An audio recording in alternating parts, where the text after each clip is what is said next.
Assalamualaikum warahmatullahi wabarakatuh.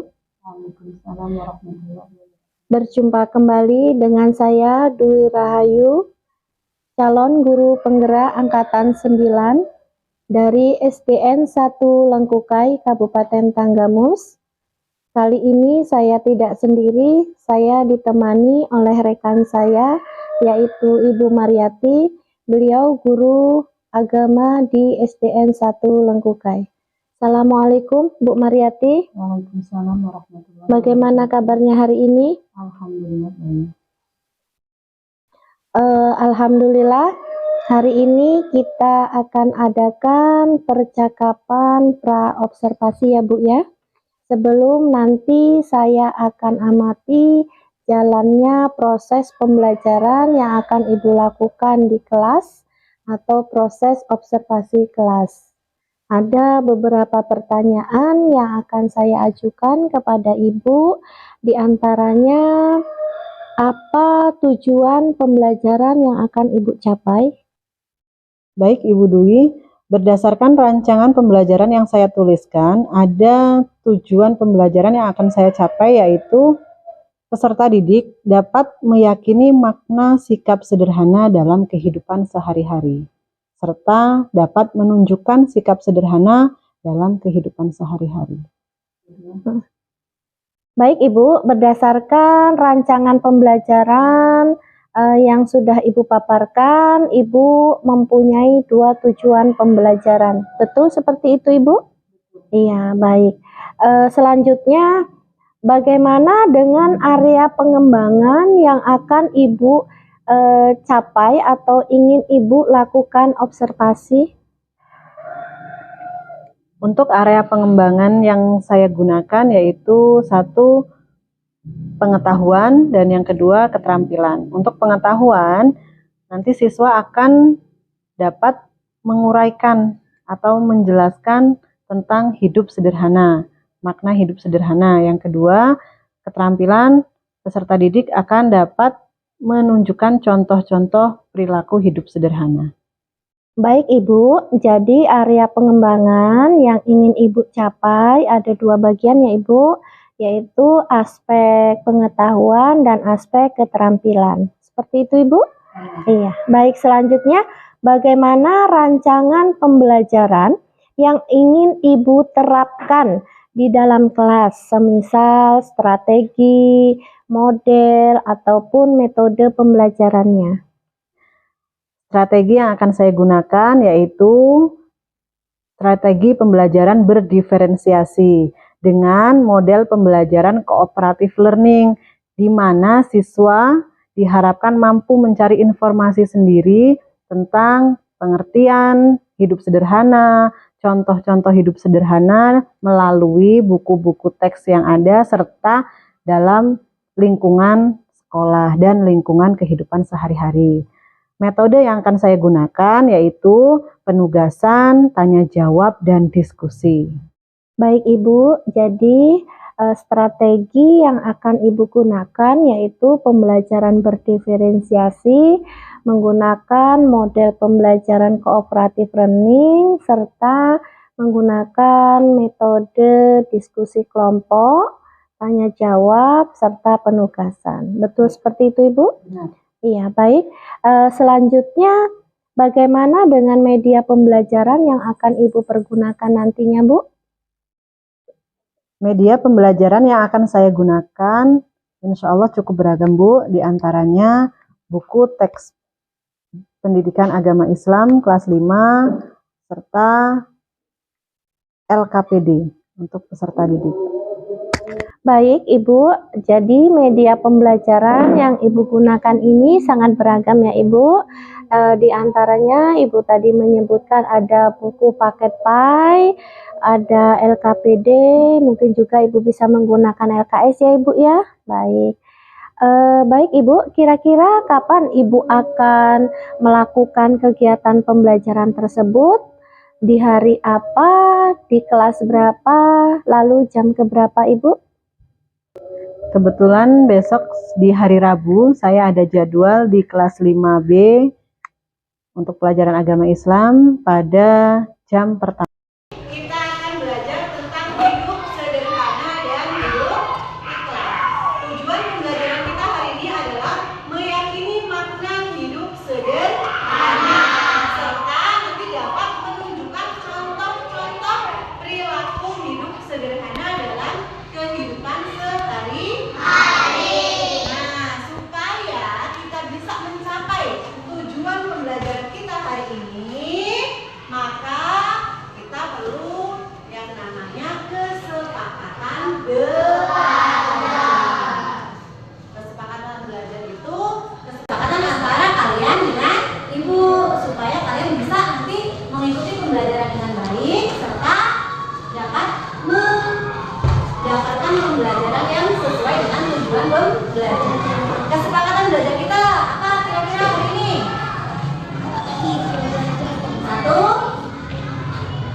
pendapat setiap orang itu akan berbeda.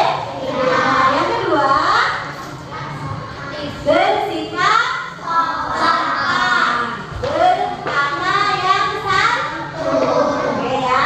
Jadi ingat, ketika mau menyampaikan sesuatu kepada temannya atau kepada ibu, bersikaplah yang sopan, santun sama temannya juga seperti itu. Ada lagi? Aktif dalam pembelajaran. Dilakukan ya. Satu, saling menghargai. Yang kedua, bersikap sopan santun ya, berbicara santun. Yang ketiga,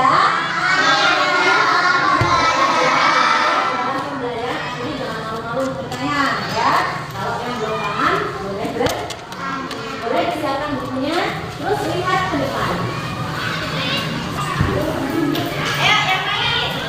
Semuanya perhatikan ke depan ya, perhatikan ke depan, lihat gambar yang ibu tempel. Kalau kurang jelas ada di buku paket yang sudah ibu bagikan. Nah, boleh sambil menyiapkan alat tulisnya. Lihat gambar yang ada di depan. Semuanya lihat gambar apa ini? Nah, lingkungan rumah ini yang kalian lihat itu bagaimana? Kenapa dikatakan sederhana? Karena Bu, rumahnya tidak berlebih, terus apalagi bersih, apalagi lingkungannya asri, hebat. Ya, yang lain lihat dari gambar. Kalau kurang jelas ada di buku paketnya. Yang terlihat dari gambar adalah rumah yang bersih, lingkungan yang asri, terus nyaman, bagus, terus udaranya masih bersih, jadi sehat ya, kayak ada polusi. Terus yang lagi banyak pepohonan, jadi kelihatan indah ya. Nah, ini adalah contoh rumah sederhana. Sesuai dengan materi kita hari ini, kita akan belajar tentang hidup sederhana. Lalu apa itu hidup sederhana? Ada yang tahu nggak kira-kira artinya sederhana? Terus satu yang mewakili yang laki-laki, coba. Sederhana itu artinya apa? Tidak berlebihan. Bagus. Tidak berlebihan. Yang lain? Tidak kikir. Sederhana itu tidak berlebihan, tidak kikir. Kalau hidup sederhana berarti hidup yang tidak berlebihan dan tidak kikir. Berarti apa? Kita tidak boleh dalam kehidupan sehari-hari itu bertindak berlebihan, tidak juga pelit. Kikir itu sama dengan pelit. Bukan berarti kita harus pelit, ya. Dalam hidup sederhana itu bukan pelit, bukan kikir, bukan pelit, tapi menempatkan sesuatu sesuai dengan kebutuhannya. Contohnya hidup sederhana dalam kehidupan sehari-hari. Hemat salah satunya, bagus. Terus rajin menabung, benar. Tidak berfoya-foya. Apalagi hidup sederhana. Berbelanja sesuai dengan kebutuhannya. Oke ya, itu contohnya. Nah, sekarang lihat di situ ada Quran surah Al-Furqan ayat 67.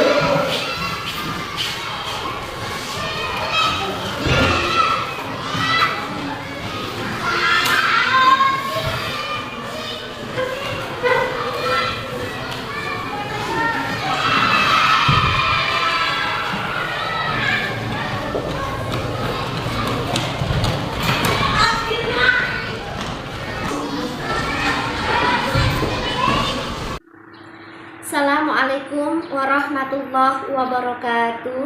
Waalaikumsalam warahmatullahi wabarakatuh.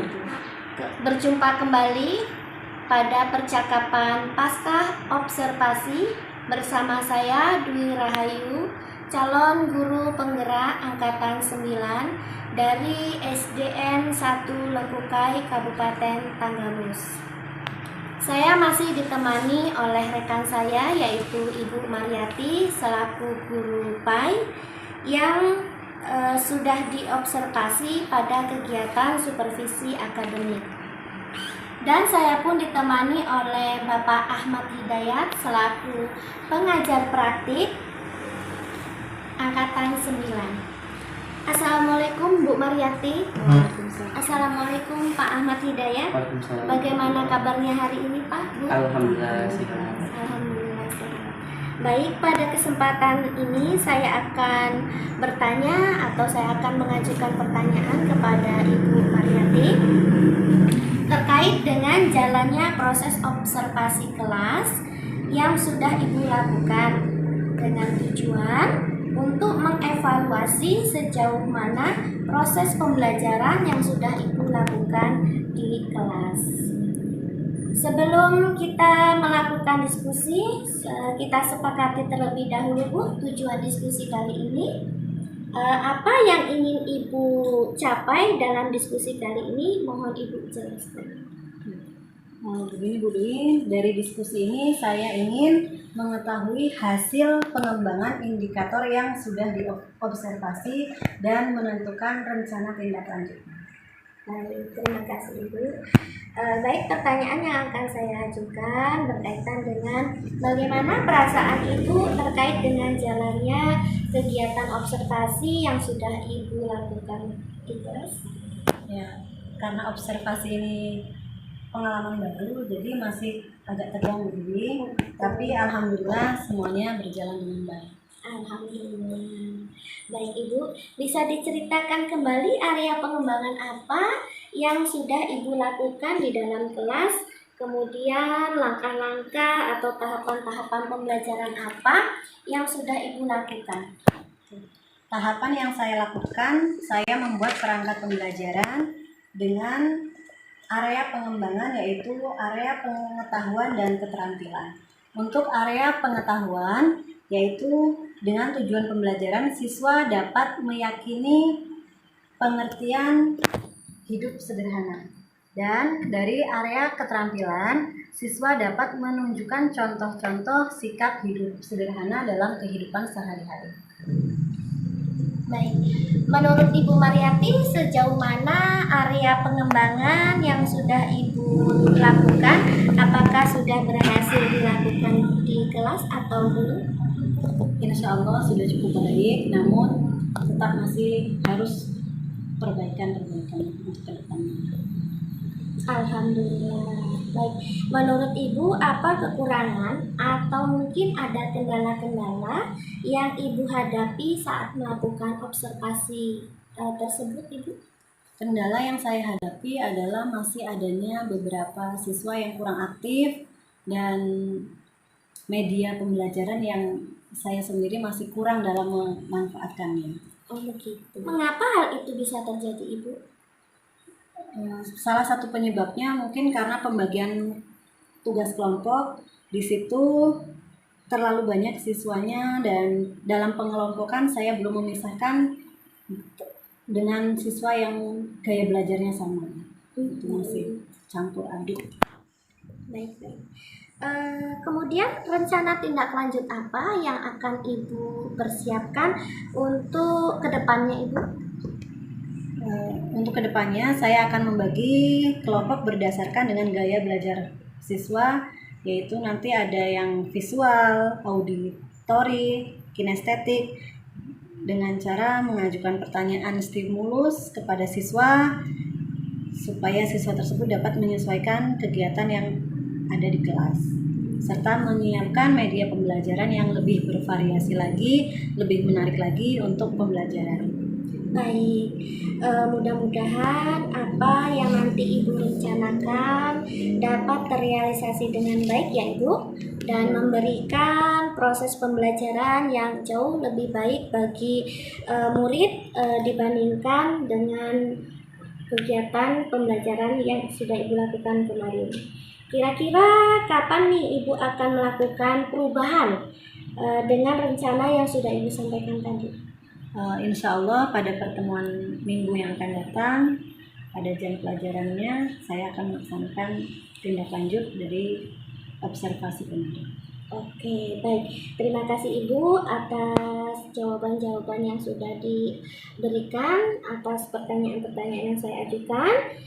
Selanjutnya di sini kita akan mendengarkan pencerahan ataupun pembekalan yang akan disampaikan oleh Bapak Ahmad Hidayat selaku pengajar praktik di pendidikan guru penggerak angkatan 9. Kepada Pak Ahmad dipersilahkan. Saya ingin terlebih dahulu, mungkin ada yang terlewat tadi, yaitu kesimpulan yang didapat mungkin ya. Yang didapat dari apa yang telah kita bicarakan ini, telah kita obrolkan ini dari Bu. Mungkin apa yang sudah didapat, mungkin ada hasil observasi kemarin jadi terlihat, oh iya ternyata saya masih lemahnya di sini, kemudian nanti rencana ke depan jadi ada penyemangat tuh karena adanya observasi dari rekan kerja gitu. Silakan Bu. Dari saya. Iya. Kesimpulan percakapan hari ini adalah saya jadi tahu dengan rancangan pembelajaran yang sudah saya buat dan saya terapkan masih ada beberapa hal yang harus saya perbaiki, baik dari strategi maupun dari media pembelajaran yang saya gunakan. Dan kedepannya dengan adanya observasi ini, semoga saya bisa memperbaiki lagi kinerja saya, bisa lagi memperbaiki pembelajaran saya di kelas supaya dapat mencapai tujuan pembelajaran yang sudah saya rencanakan. Tadi sejenis penguatan mungkin dia, ataupun bahasanya apa ya, memotivasi apa yang telah Ibu lakukan sudah luar biasa. Coach dan kuncinya sudah nyambung ini sepertinya. Artinya kegiatan coaching itu betul-betul diperlukan, apalagi dalam usaha kita meningkatkan pembelajaran. Jadi momen menggunakan diskusi setelah melaksanakan observasi itu sangat penting, yang mana selama ini kita pendekatan observasi itu sifatnya hanya supervisi, hanya melihat, bahkan hanya menilai. Setelah dinilai tidak ada diskusi, tidak ada tindak lanjut. Nah, harapan ke depan setelah melaksanakan observasi ini, Bu Mariati jadi memahami di mana area yang sudah berkembang dan di mana yang perlu dikembangkan lebih lanjut. Kemudian sebagai pihak observer juga semakin lancar nih, mudah-mudahan ke depan jadi seorang coach profesional. Bisa berbagi praktik baik dengan rekan-rekan yang lain, bisa menggali potensi yang ada. Namun untuk masukan ke depan mungkin percakapan coaching ini bisa lebih mengalir lagi. Artinya kita jangan berpaku pada pertanyaan-pertanyaan yang formal. Boleh dari satu jawaban Bu Mariati ini kita buat pertanyaan yang lebih dalam lagi, menggali. Jadi dari kata kunci jawaban Bu Mariati yang sampaikan, Bu Dwi selaku coachnya bisa menggali atau membuat pertanyaan baru untuk menggali potensi yang ada di Bu Mariati. Ke depan mudah-mudahan bisa berjalan lebih baik lagi dan bisa lebih bermanfaat. Mungkin itu saja Bu. Terima kasih. Baik, terima kasih saya ucapkan kepada Ibu Mariati selaku rekan saya yang saya observer, dan Pak Ahmad selaku pengajar praktik yang telah mendampingi saya. Terima kasih atas waktunya. Saya tunggu kabar baiknya untuk di pertemuan yang akan datang. Saya akhiri billahi taufiq wal hidayah. Wassalamualaikum warahmatullahi wabarakatuh.